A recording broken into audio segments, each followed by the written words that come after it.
Believe it or not, if you are able to watch and enjoy the Monsterverse or any of the Godzilla movies, it all started because of stop-motion animation.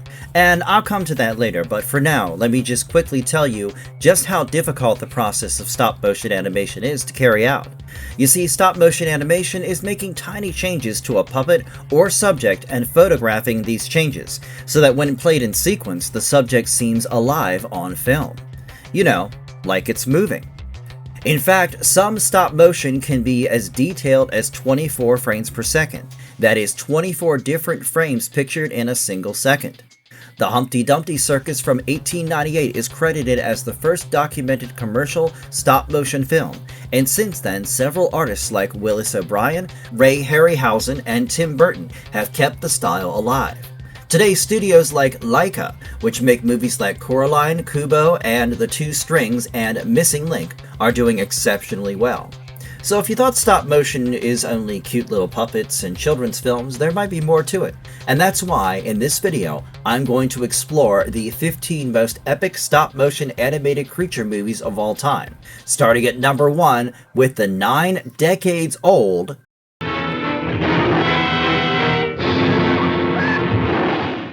King Kong, 1933.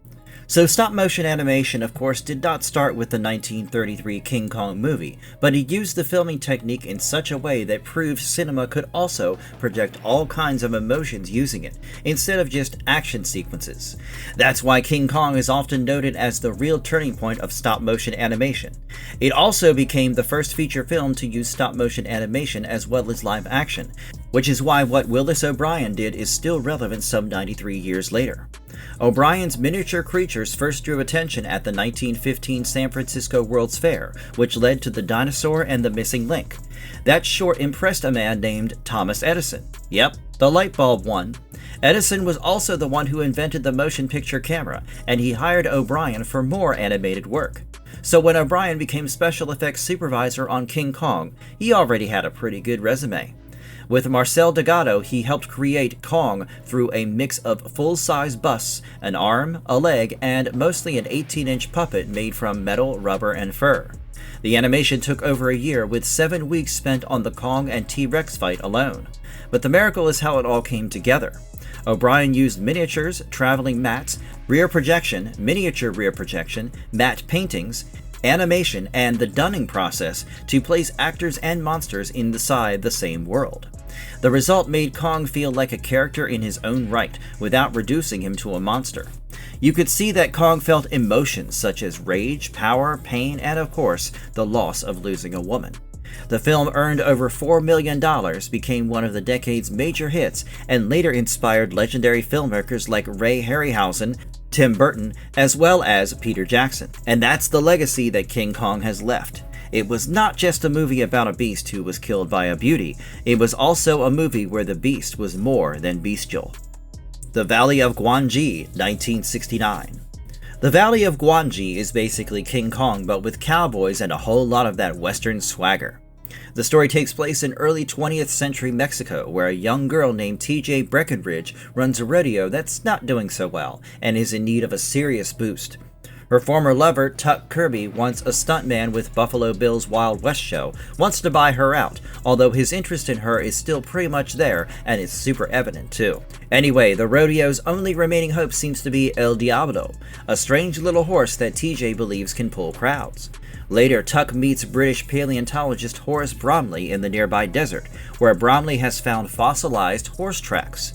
Tuck notices that those tracks match El Diablo's feet, and after he sneaks Bromley into the circus, Bromley identifies the animal as an Eohippus, an extinct creature that kind of looks like the product of a threesome between a horse, an ass, and a deer. Anyway, this discovery leads to the story of the Forbidden Valley, and it's not before long that people realize that a lot of prehistoric creatures, including Gwangi the Allosaurus, are in their midst, and that safety is not a sure thing any longer. Now, the plot is not shy about its King Kong DNA. You have everything in this movie that you had in Kong. I'm talking about stuff like lost valleys and prehistoric beasts. Then there are people and creatures getting captured and then making their escapes, and there's some public display as well.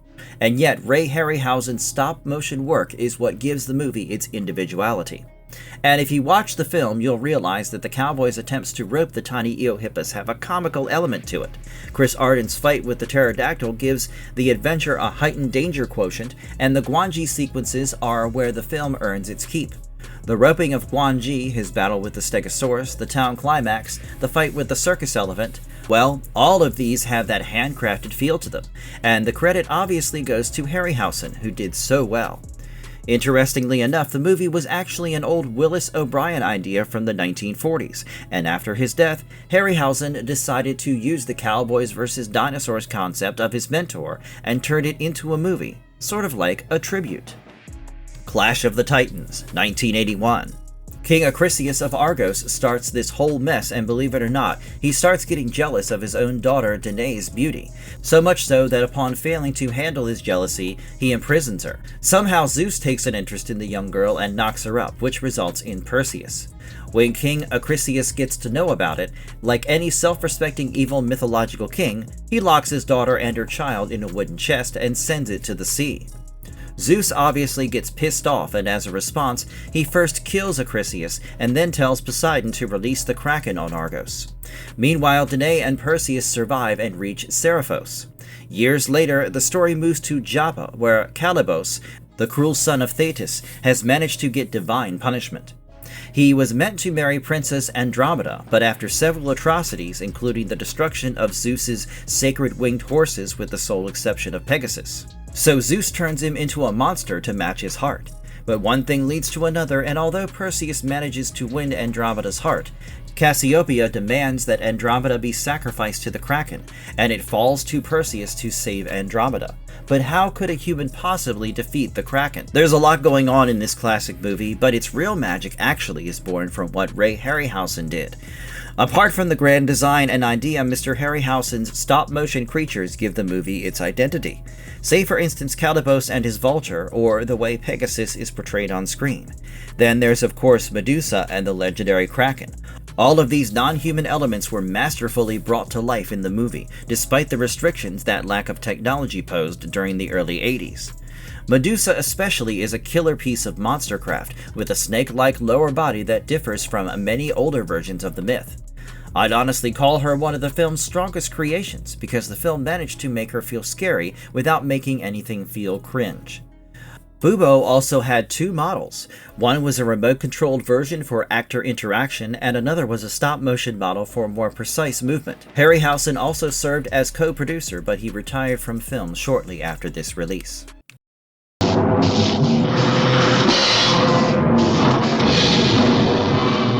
Jason and the Argonauts, 1963. Directed by Don Chaffee, Jason and the Argonauts from 1963 does not stick to the mythology as such and has, several differences, but it has a fun story.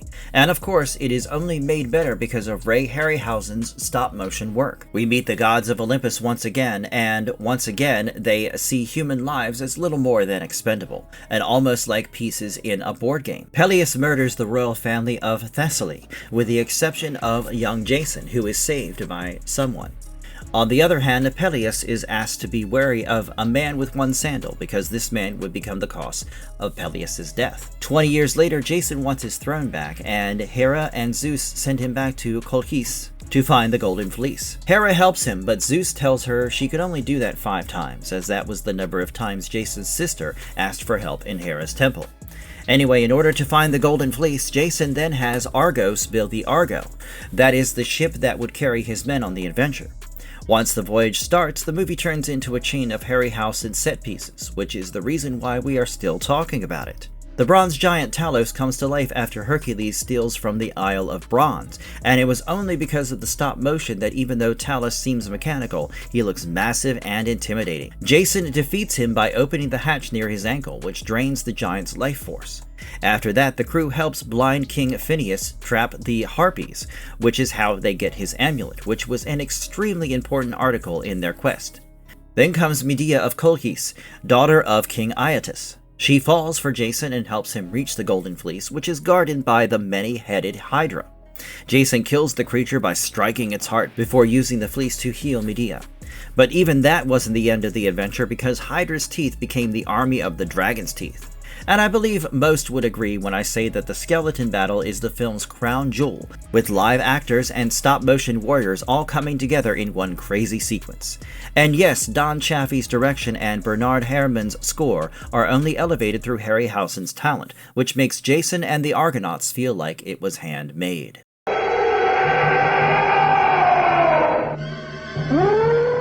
"20 Million Miles to Earth", 1957. A very 1950s rocket falls into the sea, off the coast of Sicily, because of course this is how these stories begin. In the aftermath, two fishermen row out and rescue the injured astronauts before the rocket sinks. But this wasn't even an issue before the mega problem that they were going to face. You see, on the beach, a boy named Pepe finds a strange tube among the wreckage. Inside the tube was a gelatinous pod, which he sells to a zoologist named Leonardo from Rome. Coincidentally enough, the zoologist's granddaughter Marissa was a medical student, and she gets called to help the astronauts. It turns out that the gelatinous pod was actually an egg, and it hatches. And soon Marissa was looking at a foot-tall semi-humanoid reptile on the table. Leonardo cages the creature in his truck, but by the next day it doubles in size. He and Marissa try to leave for Rome, but Pepe had already told the authorities about the egg, so they begin to look for the egg. However, the creature escapes into the woods and local officials want it killed. It turns out that the Americans managed to capture it with an electrified net and take it to the Rome Zoo for study. But by now, the thing was measuring a whopping 30 feet, and the only thing that would keep it down was a steady 1800-volt charge. But then an equipment accident cuts the power, and, well, all hell breaks loose. You get bazookas, bullets, even elephant battles, for heaven's sake. Anyway, the most fun part of 20 Million Miles to Earth is Ray Harryhausen. The whole film seems to have been built around the singular idea of letting a beautifully animated monster tear through a famous city. But here the location is Rome, which gives the film a rare non-American invasion angle for 1950s sci-fi. Unlike many creature features, 20 Mil does not see its monster as completely evil. Marissa first calls it ugly, but then she herself realizes that it looks frightened. Colonel Calder says creatures from Venus are not ferocious unless provoked, and the film proves that again and again. It fights only after others attack it first, so it basically fights in self-defense or in retaliation. Harryhausen even made the design more humanoid because a purely bestial creature would be harder to pity, and it seems like Harryhausen is more of an artist than simply an effects man.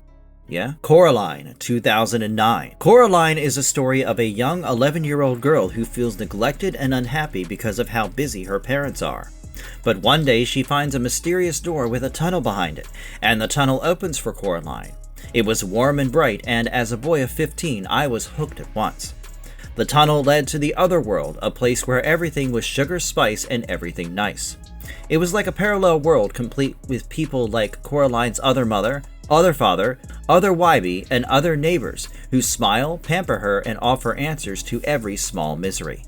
The catch, of course, is the buttons. The other mother tells her that she can stay as long as she allows buttons to be sewn on her eyes. A scared Coraline tries to escape, but the attempt goes in vain, until she gets help from young children there. Children who were preyed upon by the other mother, who was actually an evil, soul-eating creature named Beldam. Eventually, Coraline crawls back toward her world while the Beldam wails behind the locked door.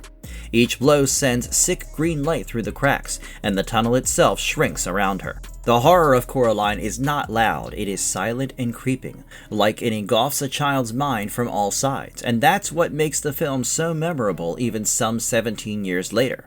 The real world looks grimy and odd, and it is evident from things like bad food, Wybie's skull mask, Mr. Babinski's blue skin, and Spink and Forcible's wall of taxidermied dogs. And yet Coraline's real world is mostly safe. On the other hand, the other world looks perfect, but its beauty hides a predator of lured, unhappy children. Henry Selick used stop motion perfectly here, which is how real the other world comes off to us as viewers, as a place that's too controlled, too arranged, too polished, all thanks to Beldam's evil. In fact, Coraline also pushed the craft of stop-motion animation beyond a few boundaries. For instance, it was the first stop-motion film to combine visual effects and 3D print rapid prototype technology with traditional stop-motion, and the first stop-motion animated feature conceived and photographed in stereoscopic 3D, with left eye and right eye frames shot by the same camera. Furthermore, each second of footage in Coraline has 24 films, and each of these frames has some action in them. Can you even imagine the number of photographs they had to click? Mad God, 2021. You have to realize that every era has had its own master of stop-motion animation. What started with Willis O'Brien was followed and improved by Ray Harryhausen, and then the torch was passed to men like Phil Tippett and studios like Laika. Phil Tippett, who has won several Academy Awards for his special effects, wanted to make Mad God for quite a few decades. His big break came on a little sci-fi film called Star Wars, which, funnily enough, many people did not expect much from. We know how that went. While Tippett worked on RoboCop 2, he shot about 6 minutes of footage for what would later become Mad God. After crowdfunding the initial money, Mad God turned out to be an 84-minute, not-rated animated fantasy horror film, released on June 16, 2022. Tippett directed and wrote it. Mad God starts with a tall figure named Assassin who descends into a hellish world along with a map and a suitcase. This place feels half wasteland and half factory, where small creatures exist to be eaten, crushed, or fed into machines built for all kinds of pain and suffering.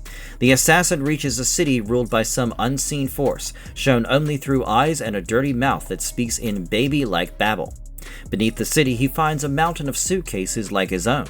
His contains a time bomb, but before it can finish its countdown, something drags him away. Then things become stranger than they already were, when a surgeon and nurse cut him open, pull out organs, papers, books, jewelry, and finally a wailing infant creature.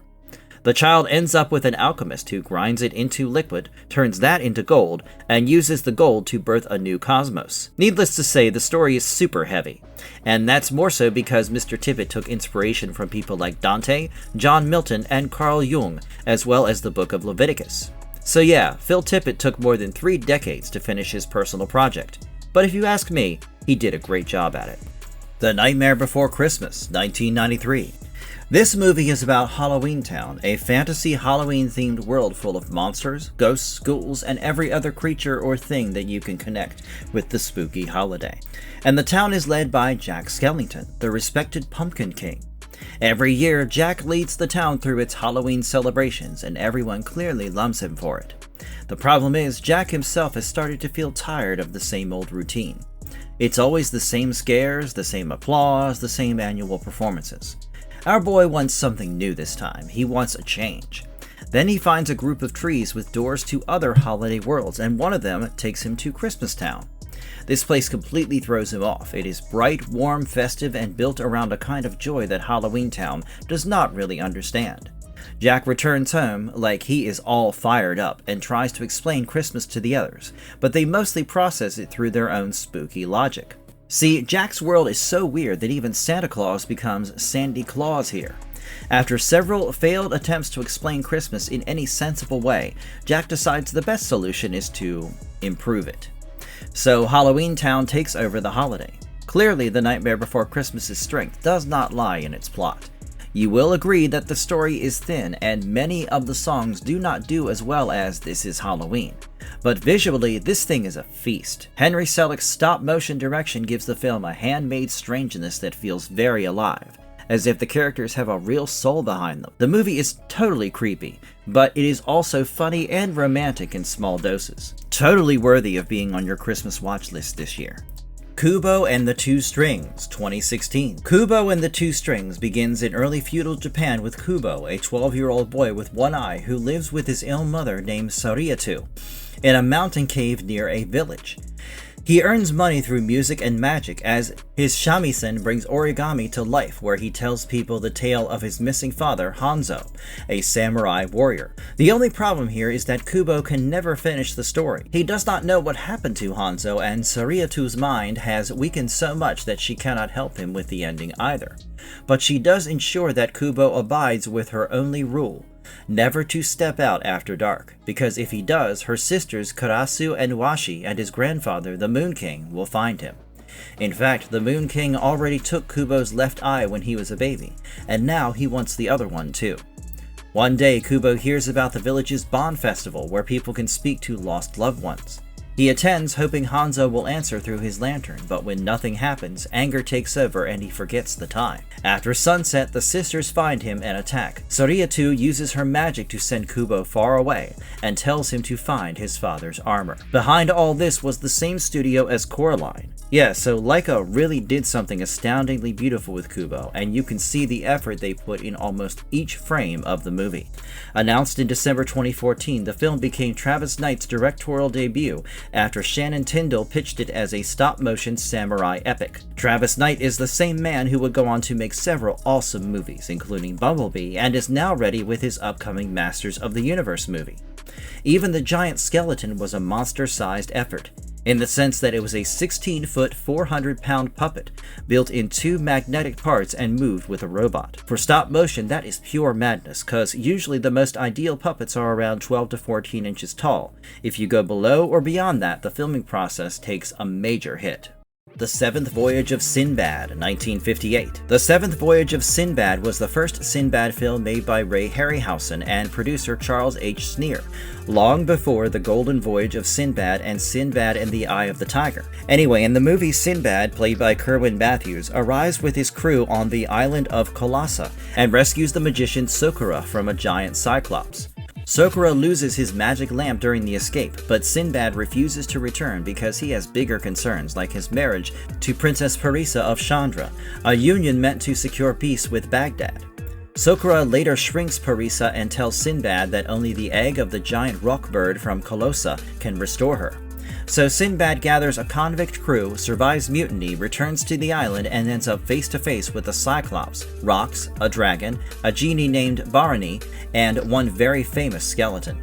The characters in the movie could come off as one-dimensional at times, and it may seem that the only purpose of the story is to push the film forward to its next monster encounter with Sinbad. But the thing with Seventh Voyage is that it feels less like the director's film and more like Harryhausen's film. What I mean is that the monsters and creatures are the real stars of the show, and they were brought to life using stuff from earlier movies in which Harryhausen worked. The Cyclops, for instance, was built from the reused armature of the Ymir from 20 Million Miles to Earth, while the dragon uses a reworked model from the beast from 20,000 Fathoms. If you do decide to watch the movie, keep an eye out for the Snake Woman dance and the final sword duel with the skeleton. These two sequences are the real treasures. In fact, this fight with the skeleton also inspired the bigger Skeletal Warrior series in Jason and the Argonauts some 5 years later.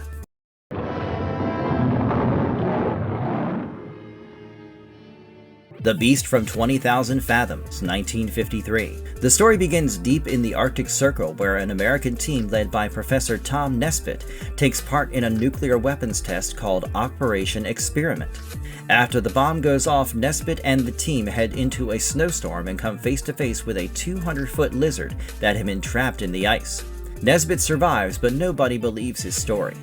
His claims are instead seen as stress-induced hallucinations. But then boats start getting attacked and coastlines start having a very bad week. The creature is later identified as the fictional Rhedosaurus, and Nesbitt works to prove that the monster is real as it moves down from the Arctic and wreaks havoc along the Canadian and American coasts. In fact, even the idea of a monster crossing oceans and bringing fear from coast to city became a part of kaiju cinema, and you can still see traces of that structure in later films, like Godzilla -1. This was another film Ray Harryhausen worked on. The Rhedosaurus was his idea, and he wanted it to be different from the dinosaurs made famous by his mentor, Willis O'Brien, whose work on The Lost World and King Kong had already transformed monster cinema. Here, Harryhausen was the effects artist, and his stop-motion work gave the creature its own unique personality. Once again, without turning it into a simple prop or a man in a suit kind of thing. The New York climax, with people fleeing and the military trying to stop the beast, clearly left a mark on monster movies that came after.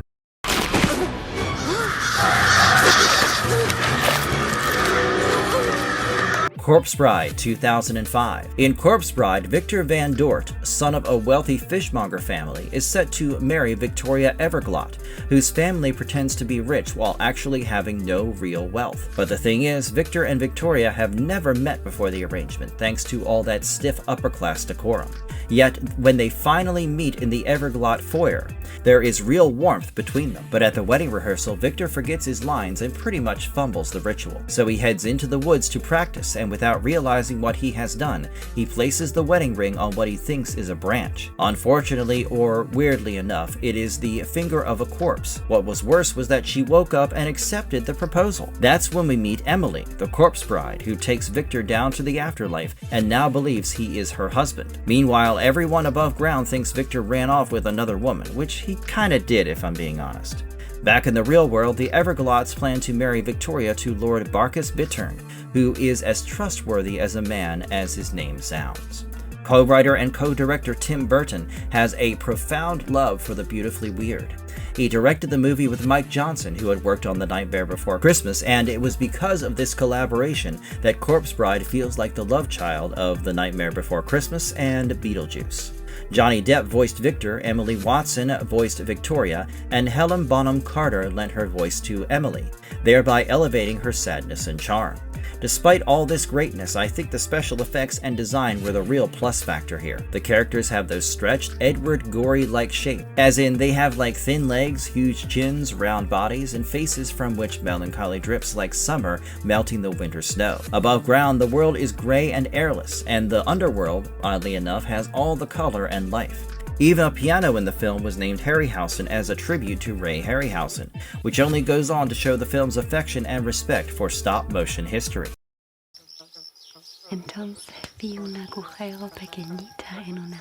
The Wolf House, 2018. The Wolf House begins with Maria Werrell, an idle and irresponsible girl who lives inside an isolated colony. After she receives punishment for her lack of contribution, she runs into the woods and barely escapes a wolf by taking shelter in an abandoned house. Inside the house, Maria meets two pigs and they are the only residents there. But shockingly enough, the whole place starts to respond to her emotions. You see, it was almost as if the walls, furniture, and bodies shared one nervous system. For a while, the house reshapes itself into her idea of home, and the pigs become human children who she names Anna and Pedro. Since the wolf waits outside, the three cannot leave, and Maria starts this house as her home. The wolf keeps asking her to return to the colony and warns that the house is another cage, but Maria refuses to believe him. But soon enough, the facade comes breaking down, especially as food starts to finish. Anna and Pedro become hostile and secretive, and they even hide food from her. Maria wants to leave and collect apples, but they stop her and scare her about the wolf lurking outside. But things become only stranger from this moment onwards, and her fear starts to turn into longing for her colony. So much so that she even speaks of the wolf as someone who knows the way home and might care for her. But Anna and Pedro eventually tie Maria to a bed, and once she hears them talk about their hunger, she understands that they plan to eat her. In despair, she prays to the wolf. He enters, kills Anna and Pedro, and Maria turns into a bird before she flies back to the colony. The special effects are wonderfully done in the movie. The stop motion does not hide its artificial quality. Instead, it's used as a strength. You can see bodies stretching and walls mutating. Even the paint in the house seems to come alive. And the whole house feels like a live art installation, although one that's been trapped inside a nightmare for a long, very long while. Totally worth a watch.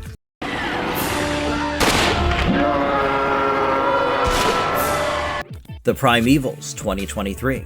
Writer and director David Allen began his effects career in his mid-20s on Equinox, and I mean the 1920s. It was the ambitious fan film project by a young Dennis Murin, which Jack H. Harris later expanded for its 1970 release. Allen then built a long career in stop motion across low-budget exploitation films and bigger studio work, but through it all, his pet project was The Primevals, his love letter to the fantasy adventures he adored as a child.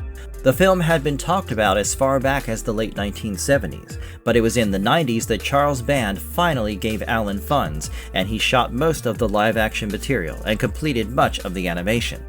But the money stopped coming, and Allen died in 1999 at only 54, following which the film remained unfinished. Decades later, his friends crowdfunded and completed the animation from Allen's storyboards.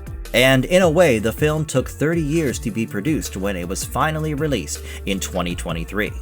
The movie opens in the Himalayas, where a Yeti is captured and brought to Dr. Claire Collier for study. Its existence proves Matt Connor's rejected PhD theory correct, although Collier had dismissed his theories before. Still, he asks him to join an expedition along with a professional hunter and a Sherpa guide who has his own anger toward the Yeti. Once they head into the mountains, the team finds far more than one creature. They discover a hidden valley full of prehistoric animals, proto-humans, and reptilian aliens who force creatures to fight in an arena. Frankenweenie, 2012. In this one, Victor Frankenstein is a young boy with a love for science, filmmaking, and his dog Sparky. He spends most of his time alone with Sparky, which worries his father, who wants him to go outside and mix with other kids. Victor eventually plays baseball with them, and during that game, Sparky dies in an accident. Then, Victor's odd new science teacher gives him the spark of an idea, and our boy decides to bring his dog back from the dead. Basically Frankenstein, but with a pooch. As a film, Frankenweenie has a solid mix of horror and comedy, the kind Burton handled so well in Beetlejuice. It should work well for kids, though I do not think it misses a chance to say more about grief and science. Having said that, the stop-motion work is lovely, and the black and white look gives it that old horror film mood. The supporting characters have great designs, the classic horror references are everywhere, and while it may not jolt you back to life, it is a neat little Burton comeback with heart. So yeah, that was all in this one, guys. If you liked the video, please consider hitting the like and subscribe buttons. Those 2 small clicks from you will help us tremendously in bringing you more of these amazing videos. Stay safe and have a good one!